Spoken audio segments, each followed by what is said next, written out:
पश्चिम बंगाल में शिक्षक भर्ती घोटाले के मामले में सुप्रीम कोर्ट ने बड़ा फैसला सुनाया है। करीब 26,000 बर्खास्त शिक्षकों को बड़ी राहत मिली है। लेकिन क्या कुछ महीनों की इस राहत के बाद निर्दोष शिक्षकों को न्याय मिल पाएगा? क्या है इस घोटाले के पीछे की पूरी कहानी? आइए समझते हैं विस्तार से। नमस्कार, आप देख रहे हैं सत्य हिंदी और मैं आपके साथ कृति सिंह। पश्चिम बंगाल का शिक्षक भर्ती घोटाला एक बार फिर से चर्चा में है। 2016 में शुरू हुई ये कहानी आज सुप्रीम कोर्ट के ताजा फैसले और शिक्षकों के सड़कों पर उतरने के साथ नए मोड़ पर है। करीब 26,000 बर्खास्त शिक्षकों को सुप्रीम कोर्ट ने बड़ी राहत दी है। सुप्रीम कोर्ट का कहना है कि जिन शिक्षकों की नियुक्ति रद्द हुई है वे नई चयन प्रक्रिया पूरी होने तक पढ़ाना जारी कर सकते हैं। दरअसल ये पूरा मामला शुरू हुआ 2016 में, जब पश्चिम बंगाल सरकार ने स्टेट लेवल सिलेक्शन टेस्ट के जरिए सरकारी और सहायता प्राप्त स्कूलों में 24,640 शिक्षकों को और नॉन टीचिंग स्टाफ को भर्ती किया। इस परीक्षा में 23 लाख से ज्यादा उम्मीदवार शामिल हुए, लेकिन जल्द ही भर्ती में अनियमितताओं की शिकायतें सामने आने लगी। आरोप लगे कि 5 से 15 लाख रुपए तक की घूस लेकर अयोग्य उम्मीदवारों को नौकरी दी गई। मामला इतना गंभीर हुआ कि सीबीआई ने जांच शुरू की और पूर्व शिक्षा मंत्री पार्थ चटर्जी, उनकी करीबी मॉडल महिला मित्र अर्पिता मुखर्जी और एसएससी के कई अधिकारियों को गिरफ्तार किया गया। कलकत्ता हाईकोर्ट ने इस भर्ती को अवैध बताते हुए 25,753 शिक्षकों और नॉन टीचिंग स्टाफ की नियुक्ति रद्द कर दी। 3 अप्रैल 2025 को सुप्रीम कोर्ट ने हाईकोर्ट के फैसले को बरकरार रखा।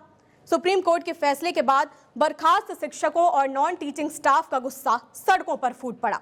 9 अप्रैल की रात से ही शिक्षक पश्चिम बंगाल स्कूल सर्विस कमीशन के कार्यालय के बाहर प्रदर्शन कर रहे थे। 10 अप्रैल को उन्होंने पुलिस कार्रवाई के विरोध में भूख हड़ताल की घोषणा की। 11 अप्रैल को कोलकाता के सॉल्ट लेक से एसएससी कार्यालय तक सैकड़ों शिक्षकों ने मार्च किया। हाथों में तख्तियां लिए नारे लगाते हुए उन्होंने एसएससी परीक्षा की ओएमआर शीट की सार्वजनिक करने की मांग की, ताकि योग्य उम्मीदवारों की पहचान की जा सके।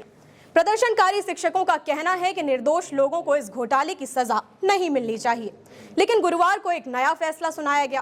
कोर्ट ने कहा कि जिन शिक्षकों की नियुक्ति रद्द हुई है वे नई चयन प्रक्रिया पूरी होने तक पढ़ाना जारी रख सकते हैं। बस शर्त यह है कि उनका नाम 2016 के घोटाले में शामिल ना हो। चीफ जस्टिस संजीव खन्ना ने साफ कहा कि हम नहीं चाहते कि बच्चों की पढ़ाई कोर्ट के फैसले से बाधित हो। इसलिए राज्य के चल रहे एकेडमिक सत्र को ध्यान में रखते हुए ये राहत दी गई है। कोर्ट ने पश्चिम बंगाल स्कूल सर्विस कमीशन को सख्त निर्देश भी दिए।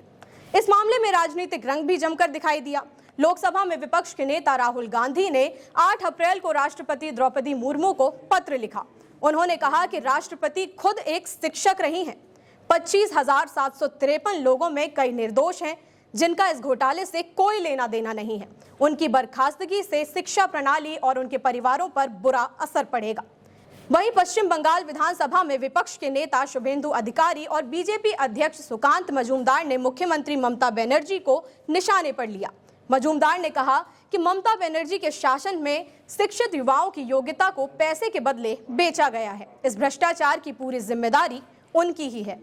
पश्चिम बंगाल शिक्षक भर्ती घोटाला न केवल एक प्रशासनिक विफलता है, बल्कि हजारों शिक्षकों और उनके परिवारों के भविष्य का भी सवाल है। सुप्रीम कोर्ट ने बच्चों की पढ़ाई को प्राथमिकता देते हुए शिक्षकों को दिसंबर तक राहत तो दे दी है, लेकिन अब पूरी बाजी बंगाल सरकार और एसएससी के पाले में है।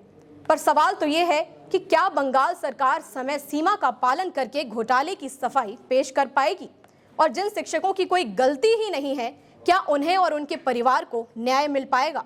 आपकी जो भी राय हो इस मामले में हमें कमेंट करके जरूर बताइएगा। वीडियो अगर पसंद आया हो तो लाइक और शेयर करें, और अगर आप चैनल पर नए हैं तो सब्सक्राइब करें। फिलहाल के लिए इतना ही। देश दुनिया की बड़ी खबरों के लिए आप देखते रहिए सत्य Hindi.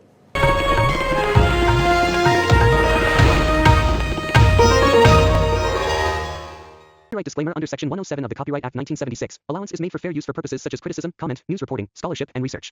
Fair use is a use permitted by copyright statute that might otherwise be infringing.